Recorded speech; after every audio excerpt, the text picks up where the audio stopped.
بسم اللہ الرحمن الرحیم۔ رزق تنگ کرنے والے احمال۔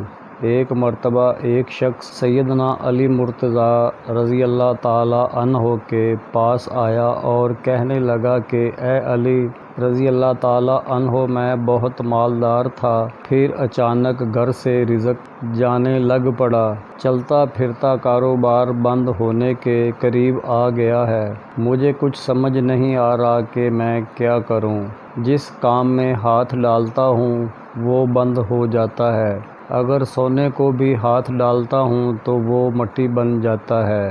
جب یہ شخص اپنے سارے شکوے سنا رہا تھا تو سیدنا علی المرتضیٰ رضی اللہ تعالی عنہ اس کی کمزوری سمجھ گئے۔ فرمایا کہ اے شخص، تو اپنے گناہوں کو ترک کرنا شروع کر دے۔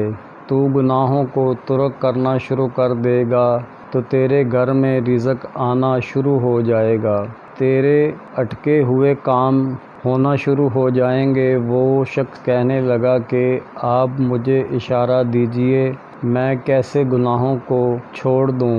تو حضرت علی رضی اللہ تعالی عنہ فرمانے لگے کہ اگر تو نماز نہیں پڑھتا تو نماز پڑھنا شروع کر دے، اگر تو شراب پیتا ہے تو شراب چھوڑ دے، جو برائی تو جان بوجھ کر کرتا ہے وہ برائی تو چھوڑ دے، اگر کوئی جانے انجانے میں تجھ سے کوئی گناہ سرزد ہو جائے تو رات کو سونے سے قبل اللہ سے اپنے گناہوں کی معافی مانگ لیا کر، انشاءاللہ یہ کام تو کرے گا تو تیرے اٹکے ہوئے کام بھی ہونا شروع ہو جائیں گے۔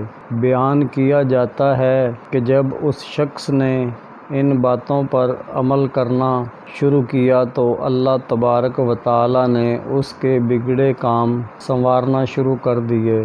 اللہ پاک اس واقعہ سے سبق حاصل کر کے عمل کی توفیق عنایت فرمائے، آمین۔